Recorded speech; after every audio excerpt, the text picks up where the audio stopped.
आप सुन रहे हैं विविध भारती।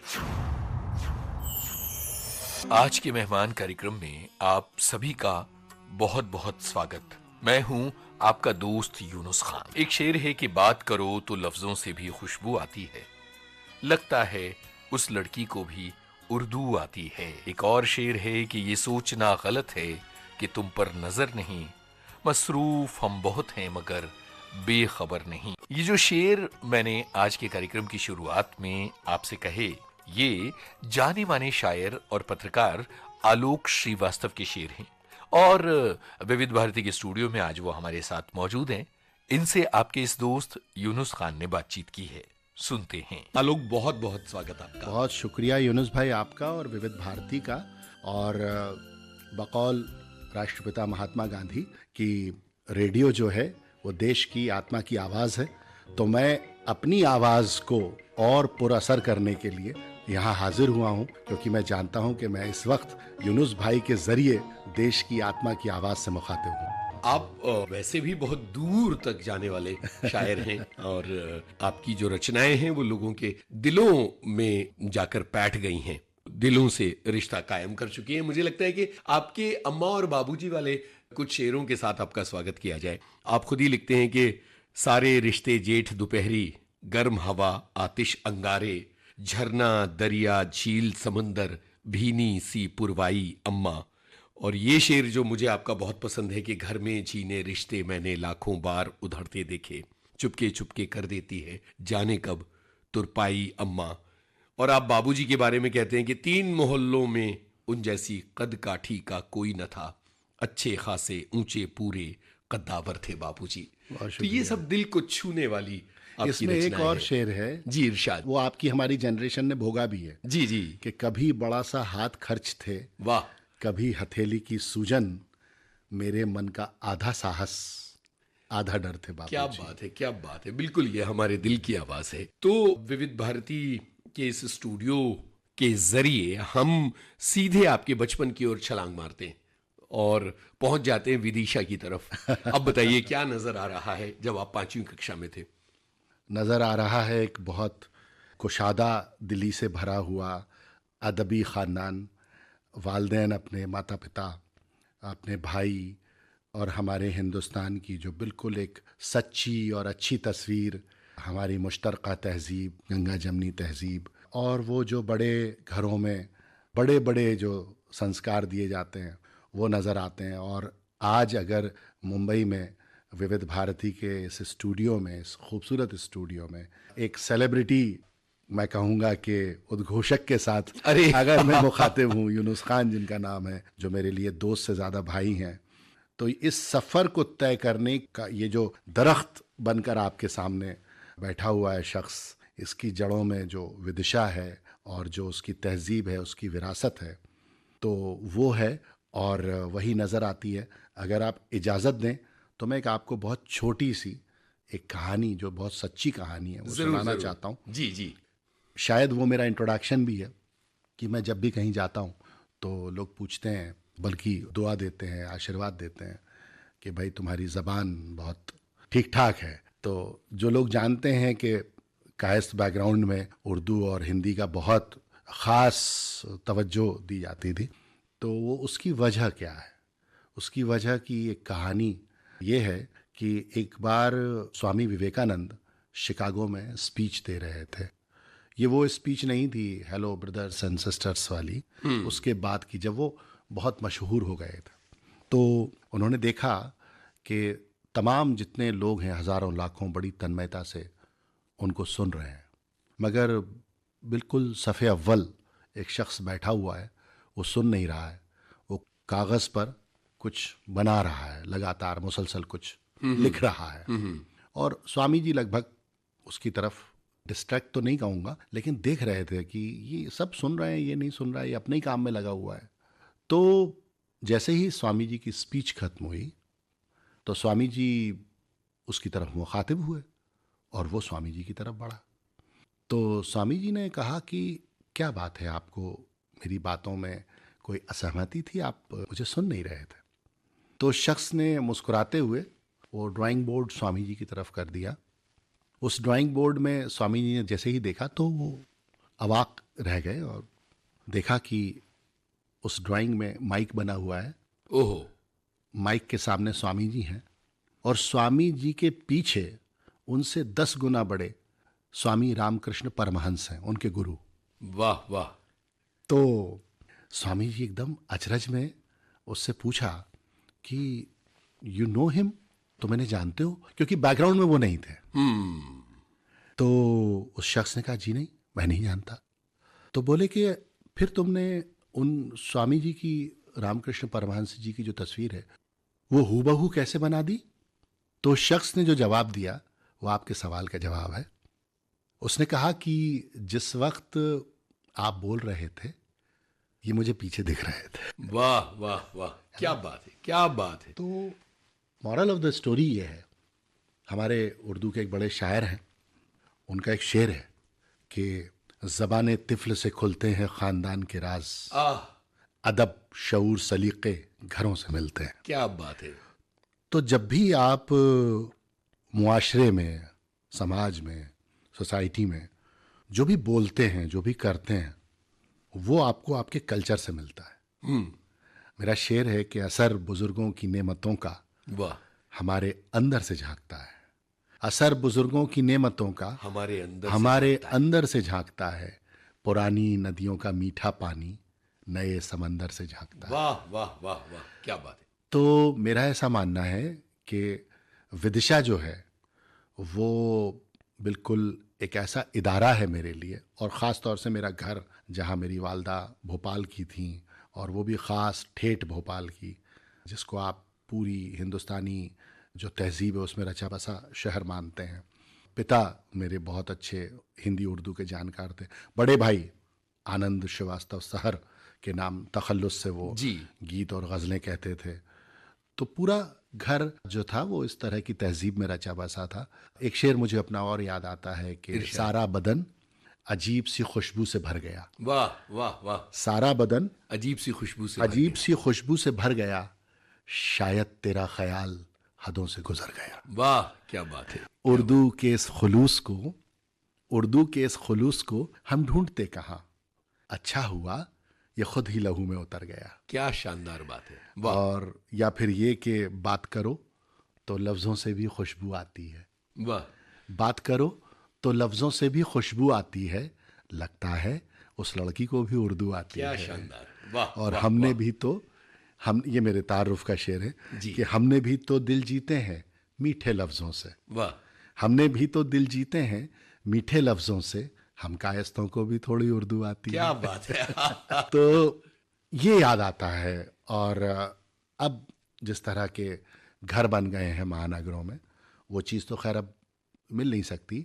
हम शायद उस खुशकिस्मत नस्ल में से हैं, हम और आप, जिन्होंने वो तहजीब, वो दरख्त देखे हैं, जिनकी सिर्फ छाँव में भी आप अगर बैठ जाएं तो आपकी तहजीब के न जाने कितने रोग दूर हो जाते हैं। बिल्कुल बिल्कुल। आप बेरहम हो। मास्टर जी याद आते हैं कोई? हाँ बिल्कुल याद आते हैं। मास्टर याद आते हैं जो मेरे करीब आकर खड़े हो जाते थे। और मेरी खुशकिस्मती कि मेरे पिताश्री की जो हैंडराइटिंग थी वो बहुत खूबसूरत थी, बहुत सदा के, और वर्तनी का कोई दोष नहीं, कॉमा, फुल स्टॉप। तो मैंने अपने पिता से जो सीखा उसमें एक ये गुण भी मैंने, आपकी हैंडराइटिंग मैं जानता हूँ तो वो ये कह सकते हैं, क्योंकि बाबूजी की हैंडराइटिंग मैंने देखी नहीं, लेकिन आपकी हैंडराइटिंग भी छपे हुए अक्षरों वो की खुश तरह खती शानदार। मुझे वहीं से मिली है जी। वो विरासत में मिली है, वो विरसा है मेरा। तो वो मेरे पास आकर खड़े हो जाते थे और मैं बड़े अच्छे कलम लेकर जाता था एग्ज़ाम में। और ये नहीं कि अगर कोई सवाल लिखा है तो उसको सवाल नंबर लिख के मैं आंसर पे चला गया, तो मैं उस पूरे सवाल को भी रेड पेन से लिखता था और फिर ब्लू पेन से उसको आंसर करता था। तो आकर खड़े होते थे कि तुम 3 से ज़्यादा सवालों के जवाब नहीं दोगे। तो मैं कहता था ऐसे तो परसेंटेज गिर जाएगा। तो वो कहते थे कि नहीं, वो मैं संभाल लूँगा, तुमको अपनी हैंडराइटिंग पर कंसंट्रेट करना है। वो बहुत प्यार करते थे, मतलब वो कहते थे मेरी पूरी क्लास में हैंडराइटिंग तुम्हारी बहुत अच्छी है। तो ये असासा जो है, वो ये सरमाया, ये सब याद का हिस्सा है। बिल्कुल। और सोचिए कि हैंड राइटिंग कितनी फोकस में थी फोकस में थी जी। हमारी जिंदगियों में कि हमारी राइटिंग और उस पर वर्तनी की कोई गलती नहीं होना, जी ये भी बहुत जरूरी था। ये हम उस दौर में पहुंच गए जो बड़ा ही खुशगवार समय है। मुझे याद है कि विदिशा वो शहर है जहां से चारों तरफ रेलगाड़ियां जाती हैं। जी विदिशा वाले चारों तरफ गए। गए। एक साहित्यिक माहौल भी था उस शहर में। बहुत अच्छा खासा माहौल था। और सबसे बड़ी जो ब्लेसिंग कहता हूँ मैं, दुआ कहता हूँ, वो ये कि जब आप किसी बहुत बड़े इदारे के आसपास रहते हैं, जैसे मैं आपके विविध भारती आता हूँ तो कहता हूँ कि भाई ये लगता ही नहीं है मुंबई में है। जी जी चारों तरफ प्रीमाइसेस में इतनी हरियाली है। जी। तो विदिशा का अपना तो बैकग्राउंड है ही, जो उसका हिंदी उर्दू अदब का बैकग्राउंड है। विदिशा को एक सबसे बड़ी जो तहजीब मिली वो भोपाल से मिली, क्योंकि नज़दीक है। हम लोगों के लिए कल्चरल जो इवेंट्स हमारे होते थे वो, अब चूंकि विदिशा है, छोटा सा शहर है, लाख की आबादी भी नहीं थी उस वक्त जब मैं बचपन में था, तो भोपाल हमारे लिए विदिशा का कल्चरल हब होता था। बिल्कुल। स्कूटर उठाते थे और भारत भवन, रविंद्र भवन, मुशायरे, बल्कि मेरी जिंदगी का एक वाकया है, बड़ा खूबसूरत वाकया है, वहाँ से जिंदगी ने बड़ा टर्न लिया था कि जब मैं शेर व शायरी करने लगा, कविता करने लगा, तो जैसे सब घरों में होता है, क्योंकि माँ और बाबूजी दोनों शासकीय सेवा में थे और तीनों बड़े भाई, वो भी 2 डायरेक्टर ट्रेजरी और एक भाई जो है वो बैंक मैनेजर, और जो खुद लिखते थे, गीतकार थे, बहुत एस्टेब्लिश। तो बाबूजी जो थे वो नाराज होते थे, और क्या स्कूल की लाइफ में जो है तुमने ये शौक शायरी पाल लिया। मुन्ना को देखो, मुन्ना मतलब बड़े भाई, मुन्ना को देखो, उसको भी शौक है, लेकिन पहले वो अपना करियर देखा, अपना करियर देखा और उसके बाद अब वो कर रहे हो। तो उनको ये नहीं था कि अदब से कोई उनको नाराजगी थी, वो तो बहुत मोटिवेटर थे उस मामले में, पर वो जो एक फादर का कंसर्न होता है वो था। तो एक रोज ऐसा हुआ कि भोपाल में एक मुशायरा था रविंद्र भवन में, और मैं हमेशा कहता हूँ, अपने शो में भी कहता हूँ आलोकनामा में, कि जिस वक्त वो मुशायरा था भोपाल में, उस वक्त पूरे हिंदुस्तान, क्या मुझे तो लगता है कि मतलब पूरे मिडिल ईस्ट में भी उतना बड़ा मुशायरा उस रात हुआ नहीं होगा। क्या उसकी तकरीबन किस साल की ये बात है? बिल्कुल एग्जैक्टली, ये इसको कभी है कि लेट 80s की बात है ये। जी जी, गैस त्रासदी के पहले की। हाँ, उस वक्त की बात है ये।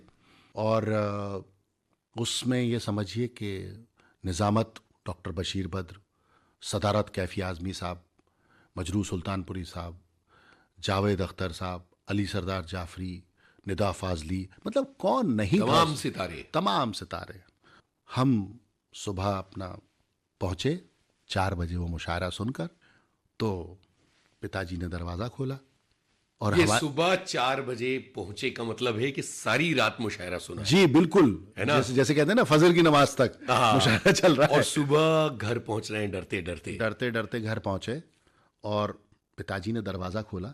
तो हमारी पीढ़ी में जब पिता सुबह दरवाजा खोलते हैं तो और भी कुछ खुलता है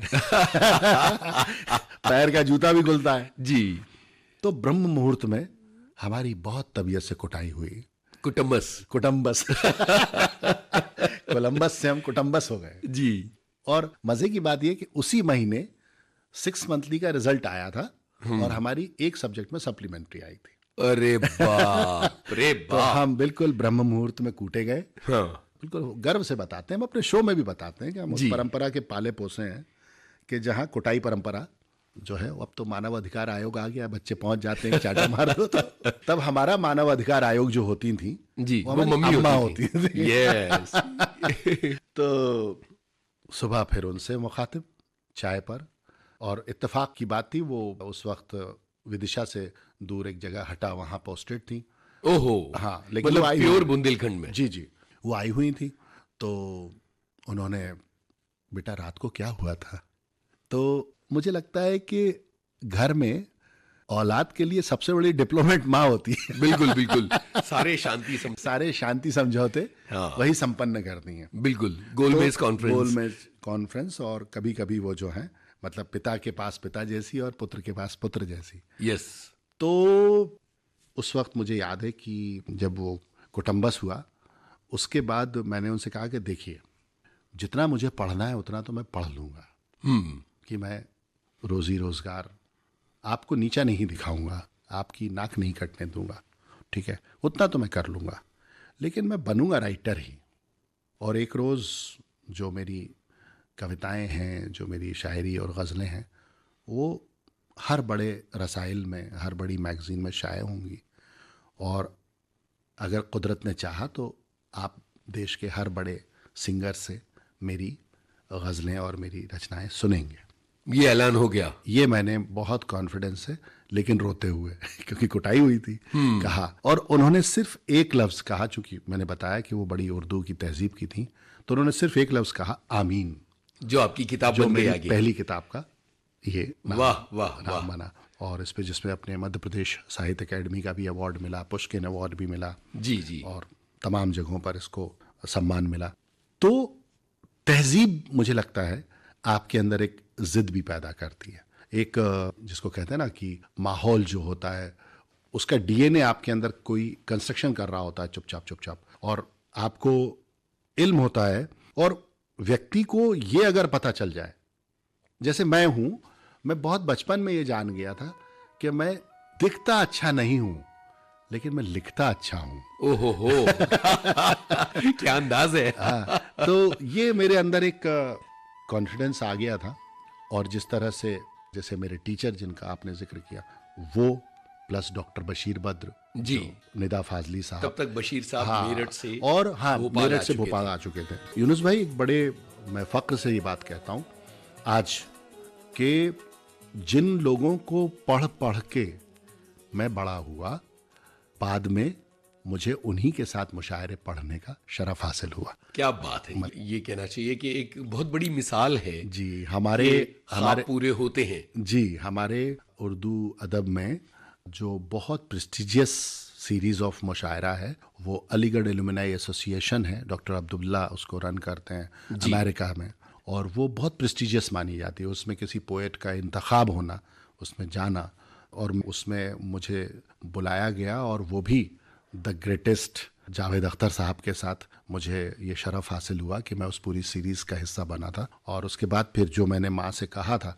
तो मैं नहीं जानता उस वक्त मैंने मैनिफेस्टेशन लफ्ज़ तो नहीं सुना था, पर हाँ, ये जुनून ज़रूर था कि जो तहजीब, जो कल्चर, जो सरमाया मुझे हासिल है मेरे घर से, और इसमें मैं अपने घर की तहजीब को और अपने शहर विदिशा को, भोपाल को ख़ास तौर से, क्योंकि भोपाल मेरा रहना, विदिशा एक तरह से घर था, लेकिन जो कल्चरल इंजेक्शंस मुझे लगे वो भोपाल में लगे जी, वहाँ की तहजीब भूल गई लहू में। हाँ, मतलब जैसे कहते हैं ना, बचपन में पोलियो के इंजेक्शन लगवा लीजिए, तो हम वो इंजेक्शंस जो थे वो लगवाने के लिए भोपाल जाते थे। और मैं उस शहर का बड़ा शुक्रगुजार हूँ। डॉक्टर नुसरत मेहंदी का एक बड़ा अच्छा शेर है जी, जो भोपाल में रहती हैं, उर्दू एकेडमी की सेक्रेटरी हैं, मैं अक्सर कोट करता हूँ वो जी, कि मरकज़ है इल्म फन का, मेरी दर्सगाह है शिक्षा केंद्र। जी, मरकज़ है इल्म फन का, मेरी दर्सगाह है, भोपाल तुझसे इश्क है और बेपनाह है। क्या बात है, क्या बात है, क्या बात है। दिल की बात आपने कही। हम विदिशा में हैं और आलोक बड़े हो रहे हैं और सप्लीमेंट्री आ जाती है और कुटुम्बस हो जाती है। ये लिखने पढ़ने की शुरुआत का दौर है, तो शुरुआती कुछ गजलें जो आपको याद हो हमारे साथ, हाँ, बिल्कुल साझा कीजिए। अरे, पहली गजल तो पहली मोहब्बत की तरह होती है, वो कभी जहनो दिल से जाती नहीं है। जी जी। तो जिस उम्र में, दोपहर में हमारी उम्र के लड़के दोस्त हमारे, वो बाहर खेला करते थे साइकिल उठाकर, और वो लग्जरी तो हमारे घर में नहीं थी, हम पे साइकिल नहीं थी। एक लग्जरी हमने बनाई थी अपनी ज़िंदगी में कि उस वक्त कैसेट्स आते थे और वो उसको लूज करके और टेप रिकॉर्डर में लगाते थे। तो हमने एक लग्जरी ये बनाई थी कि हम कुछ पैसे इकट्ठे करके एक बड़ा सा स्पीकर लेकर आए थे, और उसमें बहुत अच्छा इम्पैक्ट डालने के लिए एक काला सा बड़ा सा मटका लिया था। यस, मुझे लग रहा था कि ये होने ये हाँ, जिक्र होगा। ये जिक्र होगा। तो मैं था और मेरा एक दोस्त था सुधीर, भोपाल में एक स्कूल में प्रिंसिपल है, सुधीर पाठक उसका नाम था जी। तो हम दोनों कूलर चला के दोपहर में, और मटके में वो स्पीकर को उल्टा करके आवाज गूंजाने के लिए, जी, उसको और इम्पैक्टफुल करने के लिए जगजीत सिंह जी, पंकज दास साहब, मेहदी हसन साहब, फरीदा खानम मेरी फेवरेट हुआ करती थी, और बेगम अख्तर साहिबा, इनको सुना करते थे। मैं आपको बता रहा हूँ, ये जो माँ के साथ वाकया हुआ उससे पहले की बात, जहाँ से ये इंजेक्ट हो रहा था जी जी। माहौल, ये हमारी मसरूफियत होती थी, ये हमारा खेल होता था। और हमेशा ये सोचते थे कि यार कभी कुछ ऐसा लिखें, लिखने लगे थे थोड़ा बहुत अटका पटका टाइप का, कुछ अटकते फटकते, तो कभी कुछ ऐसा लिखें कि ये ऐसी बड़ी शख्सियात जो हैं ये आवाज़ दें। फिर मैं कह रहा हूँ कि वो लफ्ज़ मुझे नहीं पता, मैनिफेस्टेशन, बट ये लगता था मुझको। बिल्कुल बिल्कुल। तो उसी दौर में कॉलेज के ज़माने में गज़ल हुई थी। गज़ल उस वक्त तो बेबहर हुई थी, बाद में फिर उस्तादों ने, गुरुजियों के संगत में, और जब थोड़ा बहुत शऊर आया तो वो ठीक ठाक कर ली गई। लेकिन वो शाये हुई थी 1989 में, और वो यूं थी कि जब भी तकदीर का हल्का सा इशारा होगा, जी, जब भी तकदीर का हल्का सा इशारा होगा, आसमां पर कहीं मेरा भी सितारा होगा। वाह वाह वाह। जब भी तकदीर का हल्का सा इशारा होगा, आसमां पर कहीं मेरा भी सितारा होगा। दुश्मनी नींद से करके हूँ पशेमानी में, क्या बात है। दुश्मनी नींद से करके हूँ पशेमानी में, अब कहाँ पर मेरे ख्वाबों का गुजारा होगा। वाह वाह। मुंतज़िर जिसके लिए हम हैं कई सदियों से, कई सदियों से। मुंतज़िर जिसके लिए हम हैं कई सदियों से, जाने किस दौर में वो शख्स हमारा होगा। आह। और मैंने आंखों को चमकते हुए देखा है अभी, मैंने आंखों को चमकते हुए देखा है अभी, आज फिर इनमें कोई ख्वाब तुम्हारा होगा। क्या बात है, क्या बात है। दिल परस्तार नहीं अपना, पुजारी भी नहीं। वाह। दिल परस्तार नहीं अपना, पुजारी पुजारी भी भी नहीं, देवता कोई भला कैसे हमारा होगा। क्या बात है। जब भी तकदीर का हल्का सा इशारा होगा, आसमां पर कहीं मेरा भी सितारा होगा। शानदार। ये ये पहली गजल जी, ये पहली गजल है, और ये फिर बाद में छपी। ये 1989 में फिर शाये हुई थी, और हिंदी उर्दू में सब जगह चल पड़ी। चल पड़ी। जब आप पढ़ रहे थे और जिंदगी का कोई रास्ता सामने साफ नहीं था, सिवाय इसके कि आपने कलम थाम ली है और लिखने के रास्ते पर चल पड़े हैं, घर में भी विरोध था, जाहिर है कि उस पूरे दौर में कहीं एक तलाश होगी कि मैं किसी से अपनी गज़लें ठीक करवा लूं, कोई मुझे एक रास्ता दिखाए। ऐसे वक्तों में किन किन से आपकी मुलाकात हुई और पहली बार संकोच से किसको सुनाया? जैसे एक बात मैंने आपसे कही थी अभी थोड़ी देर पहले कि मैं शायद उन खुशकिस्मत पोएट्स में से हूँ जिन्हें सुना, उन्हीं के साथ बाद में पढ़ा। तो चाहे वो डॉक्टर बशीर बद्र साहब हों, निदा फाजली साहब हों, जो अम्मा आपने सुनाई मेरे तारुफ में जिसके शेर जी, उसको इस्लाह किया था निदा फाजली साहब ने, निदा भाई ने। क्या बात। और इस शर्त के साथ किया था, मैंने उनसे कहा कि मैं आपकी एक गज़ल से बहुत इंस्पायर्ड हूँ, और ख़ालिस तौर पर मैं ये एक्सेप्ट करता हूँ कि मैंने एक गज़ल पढ़ी थी अपने बहुत बचपन में, बेसन की सौंधी रोटी पर खट्टी चटनी जैसी माँ, जी, याद आती है चौका बासन चिमटा पुकनी जैसी माँ, बांट के अपना चेहरा माथा आंखें जाने कहाँ गई, फटे पुराने एक एल्बम में चंचल लड़की जैसी माँ। निदा साहब, निदा फाजली साहब की। और इससे मैं बड़ा मुतासिर हुआ था जब मेरी वालदा का इंतकाल हुआ 1997 में। हमारे यहाँ एक रिचुअल होता है 13वीं जी, 13 दिन बाद, तो उसके पहले ही ये गज़ल कही थी। और मेरा इत्तेफाक देखिए कि उसी वक्त भोपाल में कोई मुशायरा था जिस सिलसिले में निदा भाई आए हुए थे भोपाल, मुंबई से वहाँ पहुँचे जी।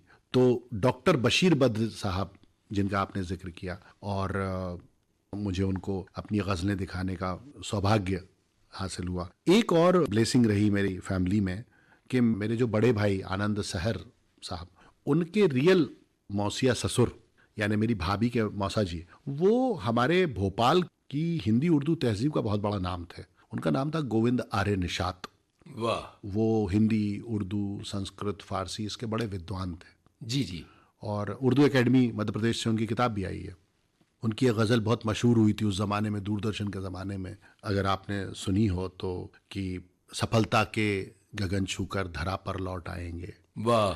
थकन से चूर पंछी शाम को घर लौट आएंगे। क्या बात है। इसी विश्वास पर सोई नहीं है आज तक राधा, कि मथुरा से किसी दिन श्याम सुंदर लौट आएंगे। क्या बात, क्या बात। जिन्हें ले जा रहा है स्वर्ण मृग का लोभ जंगल में, तनिक सी दूर जाकर वे धनुर्धर लौट आएंगे। क्या बात अब ये हिंदी है जी। अब गजल का दूसरा रंग देखिए। गजल का दूसरा ये रंग है कि मेरे घर में मेरी इज्जत नहीं करता कोई, मेरे घर में मेरी इज्जत नहीं करता कोई, मसलहत है कि बगावत नहीं करता कोई। वाह, मसलहत है कि बगावत नहीं करता कोई। एक ही शख्स दो तरह से दो लिख रहा तरह से लिख रहा है। है। वाह, मसलहत है कि बगावत नहीं करता कोई, सीख लेते हैं जो माहौल सिखा देता है, अपने बच्चों को नसीहत नहीं करता कोई। वाह, वाह, वाह। लो वफादारी की एक और रवायत टूटी, अब किसी हाथ पे बेअत नहीं करता कोई। क्या बात है। और सजदा करते हैं गुनाहों की तलाफी के लिए, बेगरज तुझसे मोहब्बत नहीं करता कोई। क्या बात ये गोविंदा रे निषाद साहब हैं। तो मैं ब्लेस्ड हूँ कि मेरी फैमिली में ही दो दो बड़े लोग थे, आनंद जी और निषाद साहब। उसके बड़े बाद- भाई डांटते थे? बड़े भाई डांटते नहीं थे, लेकिन कभी कभी इग्नोर कर देते थे। तो वो जो है वो इग्नोरेंस चुपता था? चुभता नहीं था, मतलब वो रिवेंज में नहीं आता था।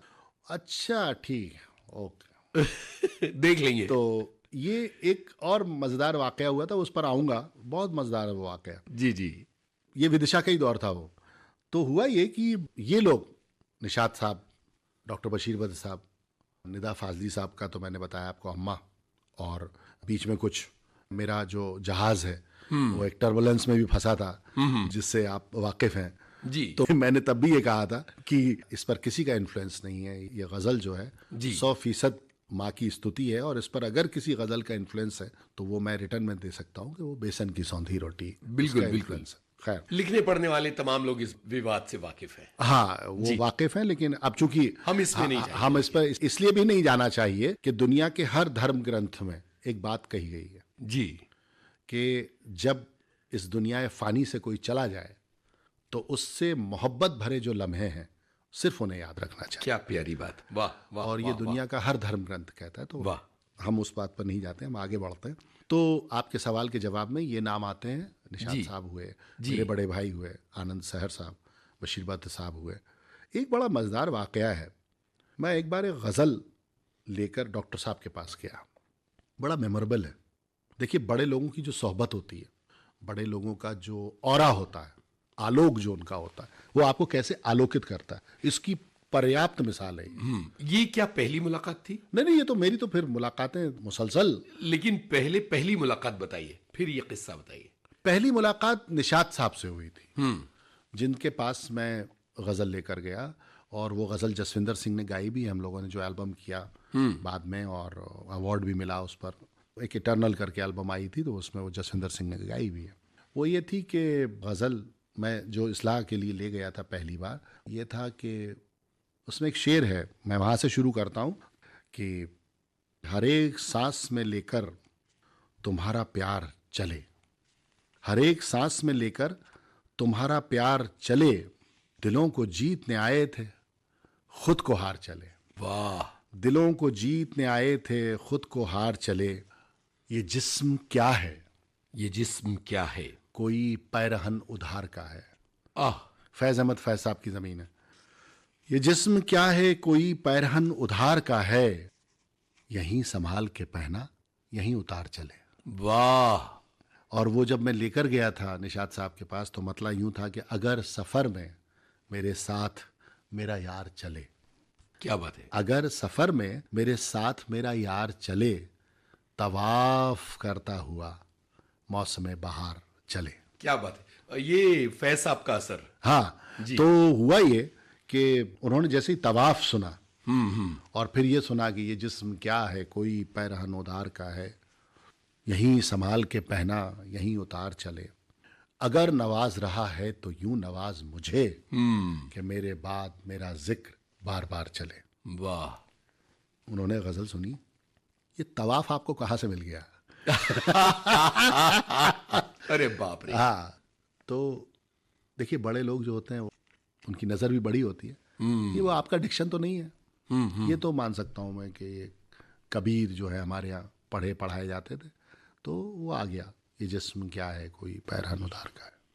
तो बोले ये आपका डिक्शन नहीं है तवाफ, और जो आपका डिक्शन नहीं है, जो आपकी आम बोलचाल नहीं है, उसमें अगर आप गज़ल कहने की या शेर कहने की कोशिश करेंगे तो आप पकड़े जाएंगे। अरे या फिर आप उसको अपनी ज़बान बनाइए, उतना आप सीखिए जितना आप कह रहे हैं। जिस आयु में आप हैं उस आयु का लफ्ज़ नहीं है, ना आपके आसपास का है। तो मैंने कहा आप क्या कहूँ, कह लगा आप एक मतला कहिए फिर से, और वो लगे कि आलोक का मतला है ये। और रही बात ये जिस्म क्या है, कोई पैरहन उधार का है, तो इसको अब आप ऐसा करिए कि गज़ल इस्लाह कर देते हैं हम, लेकिन इसको आप कहीं पढ़िएगा नहीं, क्योंकि जब आप पढ़ेंगे लगेगा कि उस्ताद ने क्या कह दिया। अरे अरे अरे हाँ, इमेजरी ये बहुत बड़ी है ना, वो एज से उनको लग रहा होगा कि मेल नहीं खा रही है। ठीक इसलिए है। 5-7 बरस बाद जब आपका नाम हो जाए थोड़ा बहुत, तब पढ़िए। तब पढ़िएगा। ये निशात साहब कह रहे हैं। ये निशात साहब कह रहे हैं। तो मैंने कहा जी हुक्म।